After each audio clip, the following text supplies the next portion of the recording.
Bismillahirrahmanirrahim. Alhamdulillahi rabbil alamin. Wassalatu wassalamu ala rasulna Muhammad wa ala alihi wa sahbihi wa sallama tasliman kathira. Allahun e madhuar e falendrojmë, vetëm prej tij ndihmë dhe falje kërkojmë. Lavdata dhe bekimet e Allahut qofshin mbi Muhammedin sallallahu alaihi wasallam, mbi familjen e tij, shokët dhe të gjitha që ndjekin rrugën e drejtë deri në ditën e fundit të kësaj bote. Të nderuar vëllezër, do të vazhdojmë edhe sot si zakonisht në këtë pjesë para namazit të xumës me disa këshilla dhe udhëzime. Dhe në takimin e kaluar kemi bërë një përmbledhje të rrëfimeve dhe ngjarjeve që i kemi përzgjedhur si përgjigje në pyetjen si i ja dalën. Qysh njerëzit ja kanë dalë në jetën e kësaj bote duke ndjekur udhëzimet e duhura dhe rrugtimin e drejt zgjidhjes së problemeve dhe ballafaqimit me problemet e jetës. Me që fundit ka qenë përmbledhja, sot vazhdojmë një temë të re dhe padyshim që tema e re detyrimisht na lidh me muajin që është veç në ardhje. Gjumon e ardhshme e presim inshallah nëse kemi jetë shëndet agjërueshëm. Për shkak se kjo është java e fundit e muajit Shaaban. Pra duke pas parasysh se jemi në prag të muajit Ramazan dhe jemi në javën e fundit të muajit Shaaban, është e kërkuar dhe padyshim e duhur që të flasim për këtë muaj, që ta presim sa më të informuar dhe sa më të përgatitur lidhe me gjitha ato çështje që na lidhin me muajin e bekuar të Ramazanit. Ramazani është një muaj të ndërruar nga muajt e zakonshëm të kalendarit islam, është muaji i 9, por që këtë muaj Allahu xhallahu ala ka veçuar me veçori të shumta dhe bën një muaj specifik, e bën një muaj të veçantë për neve. Fillimisht nga veçoritë e Ramazanit është se në Ramazan ka zbrit dhe ka filluar zbritja e Kur'anit. Sikur se Allahu xhallahu ala e përmend këtë parën kur flet për Ramazanin duke thënë shahru Ramadan alladhi unzila fihi al-Quran. Muaji Ramazan është ai që në të ka zbrit Kur'ani. Do të thotë në këtë muaj ka filluar zbritja e Kur'anit. E padyshim se fillimi apo përzgjedhja e Ramazanit që të jetë fillim i zbritjes së Kur'anit e bën këtë muaj për neve madhështor, e bën këtë muaj për neve të veçantë. Edhe sikur mos ishte fare agjërimi i Ramazanit, edhe sikur që mos kërkoj fare nga ne që të kemi një trajtim të posaçëm të këtij muaji për shkak të agjërimit, do të mjaftonte respekt për këtë muaj dhe qasje pak më të veçantë veç fakti se në të ka fillu zbritja e Kur'anit. Nëse Kur'ani për neve është libër i veçantë, është libër i Allahut xhalla xhelaluhu, është udhërrëfyes për neve. Aty Allahu na ka mësuar kush jemi, kush është Zoti jon, si duhet besuar në Allahun, si me adhuru Allahun xhalla xhelaluhu. Në Kur'an ka udhëzime për të kaluarën, për të tashmen, për të ardhmen, për shpëtimin ton, madje ka shembuj shumë që flasin edhe për njerëz që kanë shpëtuar, por ata që kanë dështuar. E shumë nga ato që e bëjnë Kur'anin libër të veçantë për neve. Andaj duke pas parasysh këtë, edhe muaji në të cilin ka filluar me zbrit Kur'ani është i veçantë për neve. Krahas kësaj, në muajin Ramazan të ndërruar, sikur që e ka përmend pejgamberi alayhi salatu wasalam, ndodhin gjëra të pazakonshme. Në shenjë respekti dhe si tregues se ky muaj është i veçantë. E Muhamedi alayhi salatu wasalam kur përgëzonte shokët e tij se ka ardhur Ramazani, ndër tjera u përmendte edhe këto ndryshime të jashtëzakonshme që ndodhin në kosmos si pasojë e muajit Ramazan. Domethënë ndryshime të mëdha që nuk ka mundësi me i bë askush pos Allahut mënduar. Çfarë thonte pejgamberi alayhi salatu wasallam për të ndryshime të jashtëzakonshme?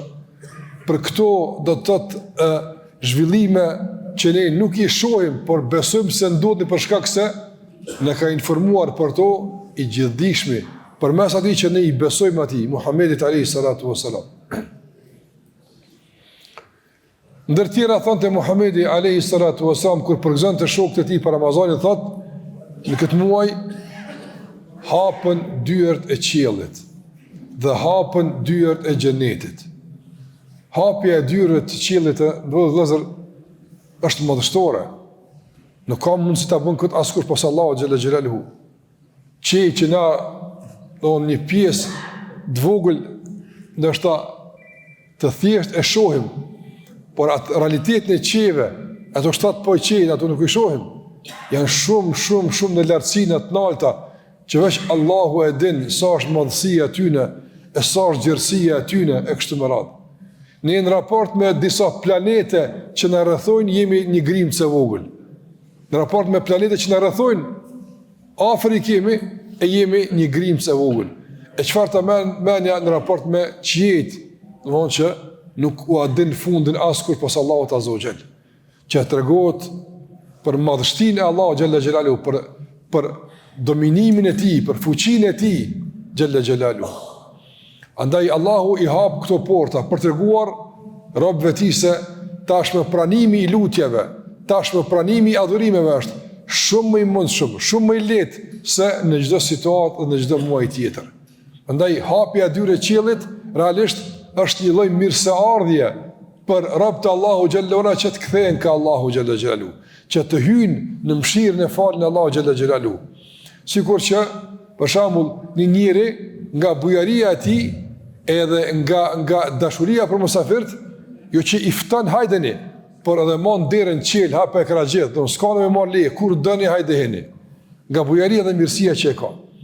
Edhe Allahu xhallahu xhelalu gjithmonë i ka dyert të hapura, po në Ramazan bën një hapje më të veçantë të këtyre dyrëve që t'ju tregon robëve të tij dhe t'ju dërgon mesazhe të qarta për mundësinë e madhe të kthimit ka Allahu xhallahu, të pendimit, të ndryshimit të gjendjes, të duave që duhet me i bo shpesh e shumë gjithmonë, veçanërisht në Ramazan, të pendimit që ne i drejtojmë te Allahu xhallahu ala kështu më radh. A gjitha këto të ndërrua vëllezër janë ndryshime të mëdha që ndodhin, që na dërgojnë mesazhe për ndryshimin tonë që duhet ta kemi në raport me këto ndryshime. Gjithashtu pejgamberi ka përmendur se mbyllen dyert e xhenemit. Mbyllja e dyrëve të dënimit, çfarë nën kupton? Një sikur se hapja e dyrëve të mëshirës, e qiellit, e xhenetit. Nën kupton se Allahu xhallahu ala, domthon, u mbyll robëve shumë mundësi që i kanë për me bëu mëkate. Thjesht në Ramazan klima e përgjithshme, në Ramazan fryma e përgjithshme është në favor të adhurimeve, e nuk është në favor të mëkatimit. Për shembull, agjerimi, teravit, iftaret, Kurani, gjitha këto janë ato që e formojnë një klimë përshtatshme të adhurimit dhe e kufizojnë mundësinë e mëkatimit. Prandaj, kur mbyllet vendi ku dënohen mëkatarët, përkohësisht në Ramazan është treguar se edhe ti dush me mbyll çdo derë që po të shpihen mëkatim. Çdo derë që përmes asaj dere ti po shkon mëkatim, mbyll atë derë. Me që Allah po e mbyll derën e dënimit, mbyll edhe ti derën e mëkatimit. Pastaj tha pejgamberi sallallahu alaihi wasallam edhe prangosën shejtanët. Don ata rebelet kryesor, ata keqbërësit, ata që i cytin njerëz me butëqësia e të futen në konflikte kështu me radhë, tash e kanë mundësinë e veprimit shumë të kufizuar. Pra gjitha këto tregojnë për rrethana lehtësuese për besimtarin që tjetë me të vërtet në nivel tjetër të devotshmërisë, në nivel tjetër të përkushtimit dhe adhurimit dhe Allah të bareke o ta'ala. Dhe përmendoni me këto përgëzime, pejgamberi alayhi salatu wasallam i uran të shokët e tij se ka ardhur Ramazani. Me këtë lajm, pejgamberi i uran të shokët e tij se po vjen muaji Ramazan, që të përgatit zemrat e besimtarëve, t'i gëzon, t'i disponon, t'i motivon që të futen me një elan më dinamik, me një disponim, me një ambicje shumë më të lartë në muajin e shenjtë të Ramazanit. Andaj gjitha këto tregojnë se jemi në prag të një muaji të veçantë, pra ne duhet me të vërtetë të jemi të veçantë këtë muaj, të kemi një përkushtim të veçantë këtë muaj, për shkak se shkon shumë shpejt. Edhe pse padyshim gjatë tërë muajit, edhe në para gjumas, po edhe në hutbe, edhe në ligjërat tjera, do të kemi mundësi që në vazhdimsi të informohemi për detajet e këtij muaji të bekuar, qoftë në aspektin e rregullave, dispozitave, po edhe vlerës dhe mundësive të shumta për shfrytëzimin e duhur të mirëfillt të muajit të shenjtë të Ramazanit. Prandaj këto që i përmend edhe shumë tjera tregojnë se ndodhin gjëra të pazakonshme. Prandaj edhe nuk është muaj i zakonshëm, nuk është muaj i thjeshtë, muaj i shenjtë i Ramazanit. Gjithashtu ajo që mund të themi të ndërruar vëllezër, edhe ajo që e bën ende më specifik këtë muaj është edhe padyshim ajo që për neve është kryesorja, është se Ramazani realisht e ka agjërimin. Në muajin Ramazan është obligim agjërimi. E agjërimi është shtyllë nga shtyllat e fesë. Domthonë agjërimi nuk është vetëm obligim, por është shtyllë e Islamit. Sikur që ka thënë pejgamberi alayhi salatu wasalam, Islami ndërtohet në 5 shtylla. Islami feja dikujt mahet në 5 shtylla. Shtylla e parë është shahadeti, me thonë la ilaha illallah Muhammedun Rasulullah. Shtylla e dytë është namazi. Shtylla e tretë është agjërimi. E katërta është zakati dhe e pesta është me shku në hax ai që ka mundësi. Andaj shikoni agjërimi është shtyllë, jo vetëm është obligim. E kjo shtyllë është përzgjedhë që të kryhet në muajin Ramazan. Por kjo e bën këtë muaj të veçantë, muaji i Kuranit, muaji i ndryshimeve të mëdha, muaji i agjërimit. Kjo duhet na vëdëson me të vërtetë për vlerën e këtij muaji dhe rëndësinë e kujdesit të shfrytëzimit të kohës, të sjelljeve tona dhe të asaj që ka të bëjë me muajin Ramazan. Ka edhe vlera të shumta që do të shpalosim inshallah në raste të tjera. Sa përket agjërimit të ndërruar vëllezër, domthonë agjërimi sigurisht se thash është obligim. Dhe Allahu xhallahu tha: "Faman shahida minkum ash-shahra falyasumhu." Ai që është prezant këtë muaj, do është gjallë, është vend vet, është shëndosh me rregulla që i përmendim, e ka për obligim me agjëru këtë muaj të Ramazanit. Para kësaj Allahu tha: "Kutiba alaykumus-siyam", është bërë obligim juve agjërimi. To agjërimi është obligim, pastaj në ajetin mbius e ka treguar Allahu edhe kur është obligim, duke na përmendur se është obligim në muajin e shenjtë të Ramazanit. Kush e ka obligim me agjëru? Çdo musliman moshritur. Çdo musliman i cili është moshritur, ka arrit moshën e pikurisë, adoleshencës, apo e ka obligim me agjëru dhe agjërimi nënkupton braktisjen e ushqimit, pijes edhe marrëdhënieve intime bashkëtorë nga lindja e agimit. Kur syfyre përfundojmë, kur hin koha sabahut deri në perëndim të diellit, kur thirr ezani i akshamit. Kjo është periudha e agjërimit.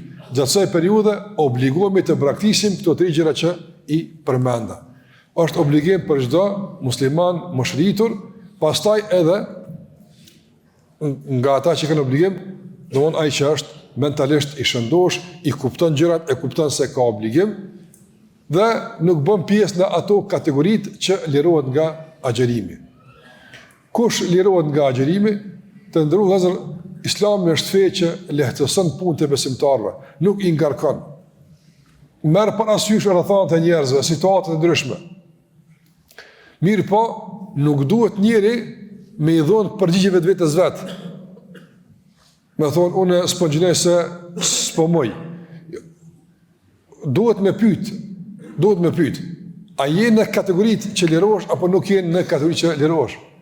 Nga se krejt kategori që Islami ka para po, krejt janë kategori që e meritojnë të lirohen. E nga njëri nështë ta, vlerëson për e ti pak ma shumë, se meriton me prish, ndërsa nuk është nga ato kategori që duhet me prish. E mos më agjëruash nga gjunohat e mëdha, mos më agjëruash nga gjunohat shkatërruese, nga gjunohat e mëdha, një ditë mos më agjëru, është ka punë e madhe. E lemo njëri me lënë këtë Ramazan, Allah në rujtë. Dhe është gjuna i madhë, është shkelje e rënd e unit të Allahut mënduar, është rrezikim i madh me e përfshi njëri në dënimi rrëmë, dunjë në ahiret, për shkak se ka shkel në urën të Allah, gjellë që Allah e ka sjellë për të mirën e njerëzve. për dobin e tyne. Prandaj nuk duhet të me i marrë lehtësimet pa meritu. Kush e meriton, vallahi ka lehtësimet. Allahu thot në Kur'an, la yukallifu Allahu nafsan illa wus'aha. Allah nuk e ngarkon askë për të mundësive. Mundësit janë ato që i përcaktojnë edhe obligueshmërinë. Mirë po, kush i përcakton mundësit? Allahu xhallahu ala. Ai din më së miri kur ki mundësi e kur nuk ki mundësi. Ai është krijuesi. Prandaj duhet me pas parasysh se ka lehtësime, mirë po para se me i shfrytzuar lehtësimet duhet me u konsultu me një njeri dishum i cili din këtë punë e të rënd. A jeti nga ato kategori që e meriton apo nuk e meriton lehtësimin. Ata që lirohen janë të smurit, njeri smut, veçanërisht domthonë smunje e cila për shembull rëndohet gjendja e tij apo komplikohet situata e tij si pasojë e agjerimit. Nëse njëri agjeron, është pak smut, i dhan pak kryt, po nuk i komplikohet situata, ngjinan ato. Jo me prish për gjithçka thjesht. Po nëse agjerimi ja komplikon situatën, detyrohet me marr medikamente për shkak se mund të komplikohet shëndeti i tij, vërtetësohet gjendja e tij, i themi presha dhe e kompenzon pastaj pas Ramazanit. Njerëz që kanë smundje kronike, në të vazhdueshme, nuk kanë mundësi me agjëru, edhe këta normalisht i lirohen. Në çdo i smut, i cili thash smundja realisht nuk funksionon mirë me agjerimin. Agjerimi e komplikon, e vërtetëson, mundet që me evonu shërimin e trajtimin e tij si duhet e kështu me radhë, ky njeri lirohet nga agjerimi. Njeri që është udhëtar, udhëton, domthonë jashtë qytetit të tij 85 kilometra e tutje, edhe ky lirohet nga agjerimi. Nëse udhëtimi nuk ja vështirëson agjerimin, më mirë është me agjeru. Udhëtari lirohet, normal. Mirë, po këtu e kemi një situatë ndryshe nga i smuri. Domthonë, nëse agjerimi, tash për shembull, njëri mund të shkojë në Gjermani, më shkon në Zvicër me aeroplan, në 2 orë, 2 orë gjysmë udhëtim, nuk e ngarkon, ka mundësi ban me e prish. Ajo është udhëtar, na nuk e obligojmë. Mirë, po me agjeru e ka më mirë për shkak se vlerën e agjerimit në Ramazan nuk e nxjerr mas Ramazanit. Po nëse ka udhëtim për shembull me mjete tjera, për shembull sikur sa autobuse, kerre, rëndohet e kështu me radhë, pse jo? Mundet me e prish pa problem nëse është udhëtar ato. Udhëtar lirohet. Nga kategori që lirohen nga agjerimi është edhe gruaja shtatzane dhe gjithënse. Mirë, po ajo duhet me fillu me agjeru, e nëse sheh që ka rëndim, nuk bën me rëndu veten, e prish Ramazanin, pastaj e kompenzon pas që lind me ditët e numëruara që nuk i ka agjeruar gjatë Ramazanit. Gjithashtu edhe gruaja me cikël dhe me lehoni e ka ndaluar rrepsisht me agjeruar. Disa gra nga njerëz thotë që shme prish në Ramazan. Momenti ku gruas i vjen cikli menstrual, prishet gjinime. Ajo mund me najt pa buk, po veç rrin unt, nga se nuk pranohet agjerimin në agjendje. E ndaluar është me agjeru. Andaj obligohet me prish agjerimin, pastaj ditët e pa agjeruara i kompenzon pas muajit të shenjtë të Ramazanit. Këto janë kategoritë kryesore të ndonjëherë që lirohen nga agjerimi, e ka tjera kategori që hinë nën këto kategori, por që i takon çdo kujt sikur se ai ka me pyet për gjendjen e tij, a lirona, nuk lirona e kështu me radhë. Së përket agjerimit të fëmijëve të ndonjëherë, fëmiu normalisht s'po them 2 vjet, 3 vjet është i vogël, po nëse fëmiu moshën 7 vjeçare, 8 vjeçare, 9, 10, padyshim se ka obligim me agjeru. Unë thash, fëmiu ka obligim me agjeru në momentin kur hyn në moshën madhore. Mirë, po nëse është në moshën madhore se ka obligim, don me agjeru, tash dita është e shkurt, nuk është vapë e madhe, mirë është që me i ndihmu fëmijëve për agjerim. Pse jo, le të trajnohen kapak, le të bëhen pjesë agjerimit dal nga dal, se kështu edukohen dhe trajnohen dhe lidhen më shumë me besimin e Allahut te barekuhu teala. Prandaj, nëse agjerimi ju bën pengesë në mësim, në shkollë, në koncentrim, nuk agjerojnë, se kanë obligim. Por s'ka problem, nuk ndikon diçka, ndikim, po mënoj është shqetësues, atëherë mirë që fëmijët me agjeron ndonjë ditë, 2, 3, 5, sot kanë mundësi, mirë po që me i trenu në agjerim, edhe kjo është e kërkuar, po nuk është obliguar. Edhe një çështje për agjerimin përgjithsisht, sepse thash do të kemi raste prapë se do të flasim për rregulla ndryshme edhe gjatë muajit, po kjo është një informim i përgjithshëm dhe hyrje në këtë temë me vlerat dhe disa dispozita të përgjithshme, e pastaj do të flasim për do gjëra edhe që janë të kohës tonë bashkëkohore, që mund të mendojnë njerëz që e prishin, po ato nuk e prishin, e kështu me radhë rregulla që mund të flas në ndonjë rast tjetër, me tash edhe ku është afru për ezan, unë direkt ju informoj se sikur që e dini, Kryesia e Bashkisë Islame ka publiku datën 19 si dita e parë e muajit Ramazan.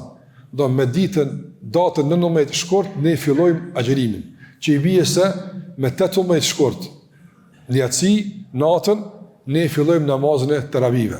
Do ndini teravia fillon një ditë apo natën para se mi fillu agjerimin. Dhe tash ka disa ndryshime në dy kohra të caktuara të namazit. Prandaj që ta kemi parasysh, kohra tira falen kohë vet. Yatsia dhe sabahu tash ndryshojnë për shkak të agjerimit. Natën e parë të Ramazanit, do natën e parë me 18 e falem yatsin dhe teravin kohën e vet. Që është me takvim. Natën e dytë, teravin e dytë që i bie dita e parë e Ramazanit, yatsia thret 2 orë pasi ka hi akshami. 2 orë pas akshamit e këshir kur është iftari, 2 orë pas iftarit thirret. Dikush mund të marrë në xhami me takvim, i vjen një gjysmë sati përpara, bën shumë me prit.